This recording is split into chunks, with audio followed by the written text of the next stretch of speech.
Hi, we're in Invictus again today. We've got Elliot. He's just brought a brand new Boxster. Well, I say brand new, new to him Boxster. He's got this Boxster as a trade-in. So what we're doing is we're just checking it's okay, making sure everything is as it should be on it. It's already been up on the ramp. There are a couple of little bits that I'll speak with Elliot later on. But for now, let's go on a road trip and see what we can do. I'm Elliot. I've owned the car for about 5 months. I've absolutely loved it. It's behaved super well. I've had it to and from Scotland. I've had it on road trips all around the UK. And if you think the 911 is the only Porsche to buy, you're wrong. So are you looking forward to your new car? Yeah, absolutely. Absolutely. Yeah, can't wait. What's the biggest thing you reckon upgraded from this one to that? Actually, it'll be downgrading. I'll be going to stock PSE. I've got one on the hook already. The fab speed sounds amazing, but it's just slightly too loud for my neighborhood. Yeah. So I'll be swapping that out, and then I spend a lot of time driving around with a cool group that I met at Podium Place. Yes. And we'll wind up doing some driving tours in it. I'll take it down there, show it to people, let them drive it. We'll take it on some adventures around the UK, I'm sure, and then probably elsewhere as well. So, Got any plans for that yet, or? Not yet. I'd love to have it to Switzerland. Stetson Pass, I think there's a Porsche cafe right at the top of the pass. Yeah. And, you know, if you buy a cool Porsche, that's sort of dream stuff to take it up there. Yeah, of course. So, yeah. Excited for that, but we'll see. You know, I love Germany. I love the Nürburgring, so might be fun to do a lap in the Boxster, roof down. That'd be entertaining. I've been there. It is a hoolie, but you got to be careful. Oh yeah, I've done it in my M3, and then I've done it in a stock 325 ISE E92. That was nice and wallowy, but 215 horsepower means you could just ring it out every gear. Use it all. Use the whole track. I think my time in the 325 was only like a half second slower than my M3 time. Oh wow. Because you felt so confident in the 325, or is the M3 scary? Yeah, of course. No, I understood that. But yeah, how are you getting on with Matt and Bashir? Yeah, great guys, great guys. When I got there, there had been a slight fault with the roof, but they got it fixed and called you in. Well, actually, they called you in and you got it fixed within an hour. So, you know, that's the thing, is if you ever strive to be perfect and have nothing go wrong, that's going to mess you up. If you are prepared for something to go wrong, that's much better. And they were prepared for something to go wrong. So that's all that matters to me. So unforeseen circumstances, but still happy with the service? Very much so, yep. Perfect. Yeah, that's so what far we try and do. All's been good, so. Beautiful. Well, I'm asking you all this before I've told you what's wrong with your car properly, you know. Of course. Butter me up and then, yeah, that's it. It's all right. No, to be fair, it drives nicely. Like I say, there's a couple of little bits that we'll discuss when we get back. But absolutely. It's a good example. Yeah. That's the thing, is it steers incredibly. It goes as nicely as the 2.9s tend to. It sounds shockingly good for the, you know, baby car with no sport exhaust. So yeah. Nothing to fault. And it's got heated seats, which is what matters the most on a cold day. Are you the sort of person with your roof down on a cold day? Sometimes. I've got some friends. We did the last Nürburgring trip, and he had the roof up for, I believe, 2 hours of the entire trip over 4 days. That's not my thing, but I do on a cold day. If I want to go out and drive, I will absolutely put the roof down, but not quite that much. Of course. Now, do you want to drive your car for one last time? Yeah, go on then. Yeah? Beautiful, right. There's a spot just up here, we'll do a quick switch. Perfect. I'll miss it. It's been such a good car. That's the thing, is these 987.2s is the sweet spot. You have none of the earlier cars issues with any of the rear main seal, none of the IMS bearings, none of that. The engines are bulletproof. You service them nicely and they'll treat you perfectly. So. No, well that's why these cars are still running as well as they are. Exactly. So what have you enjoyed most about owning this? The noise. That. Even stock exhausts, you know, simple stuff. It's just the perfect little fun toy. That's what the 981 has over this, is it's a little more dailyable, a little more comfortable. Yes. You Comfortable can feel creature comforts. Exactly, but But if you're going for, I want a Porsche with the driving experience and I don't want to spend 50 grand, this is such a way to go. Yeah. So anyone that might see the video, then you would recommend they buy this car? Oh yeah, absolutely. Buy it, and because it's got 86,000 miles on it, which is only 7,000 a year, make more use of it. Do more. Take it somewhere cool. Look after And send it. a photo back to Invictus, and they'll send it to me. I want to see the photos of it on an adventure. Yeah. What's your thoughts again? You think you're making the right move?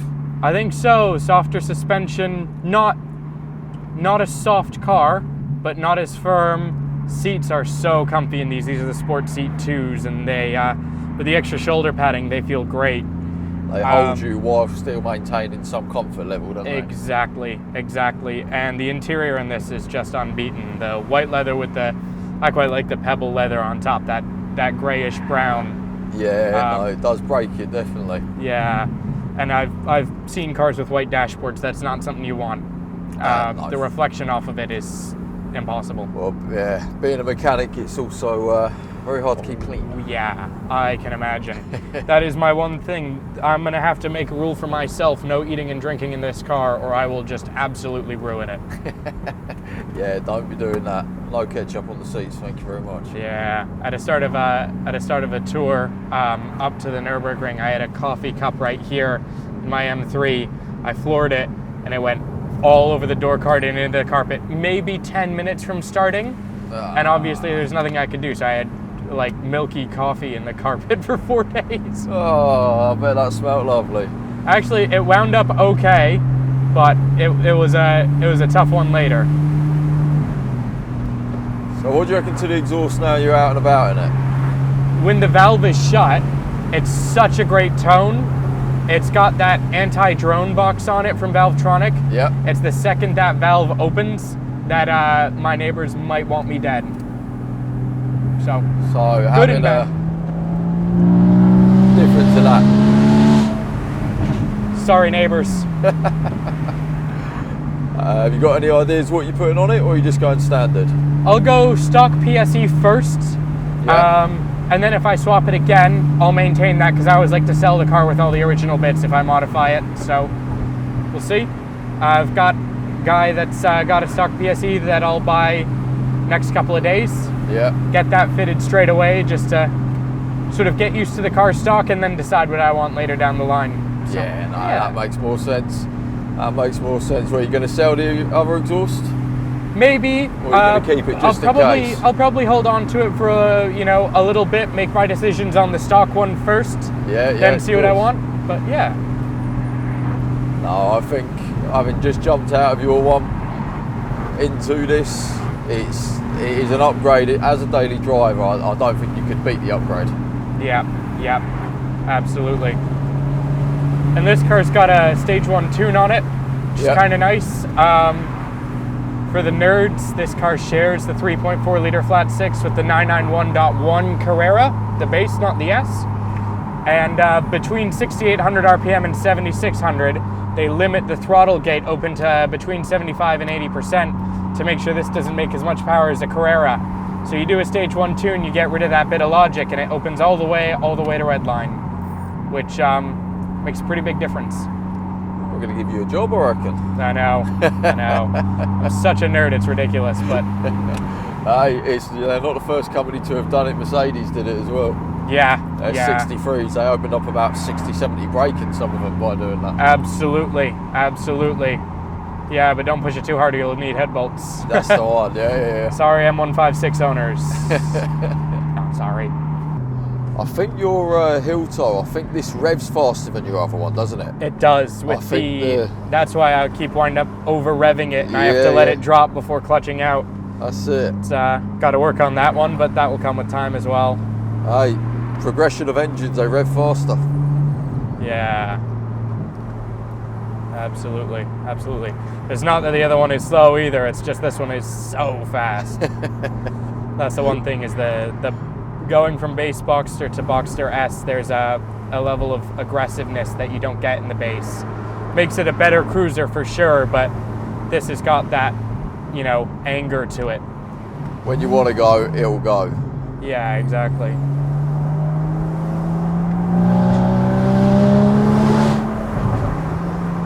really come on song at about 5 grand these, don't they? I know. Usually in a lot of these, especially some of the earlier 986s and everything, there's a big dip in power right between 4 and 5 because they optimize the car for no catalytic converters and then stuck big heavy cats on it. So you get a heavily catted car and there's that dip. But it's fun because it means you got to keep them revved to get anything out of them.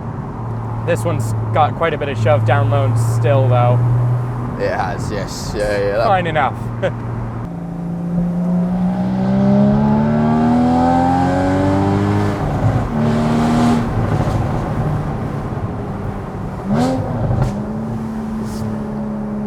That's a great noise, that. It would be any different if you hit the sport button with a rev thing. I think that makes it... Try and rev match it like that. Definitely increases the burbles. Yeah, the volume on that is crazy.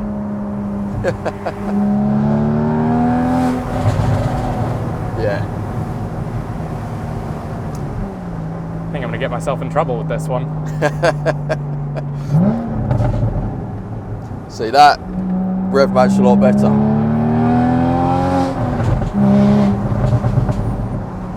That's good. That's good. No speeding tickets on the way home. Do my best. Do my best. That there particularly. Yeah, that's crazy. That deep gargle.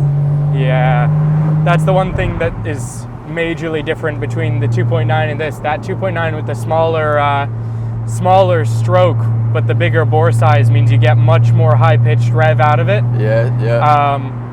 Even the 987.2S, you get this similar deep tone. The smaller you take the flat 6, the more that you get that rev. I have no idea how the GT3s do it, but if you had a 3-liter GT3, that thing would just sound like a banshee. No, they sound incredible. So, still happy, still buying it? Think so. As long Brilliant. as y'all are happy with my car and I'm happy with this, I think we've got ourselves a nice little deal. Brilliant, that's what we like to hear. And I'm going to be very annoying here. It's a lot. Deal went perfectly. Agreed on a price a couple of days ago. They held their word. I held my word. All was good. Very sad to see my car go, but very excited to drive off in something new and shiny. Yeah, can't recommend it enough. Yeah, everyone's been good. Everyone's been honest, quick. They've stayed open late for me. They've gotten stuff done in a really quick turnaround, which is always super nice when people are accommodating and always good to see. Yeah, very smooth in and out. I came here and first saw the car on Saturday. It's now the following Tuesday, so in 4 days, test drove the car, brought mine up, did the swap after work, and that's that. So went really well. Yeah, I said a little bit in the drive, but it's basically just going to be enjoyed as much as possible. I'll probably do a couple of bits around the UK, take it abroad, enjoy it there, and do whatever.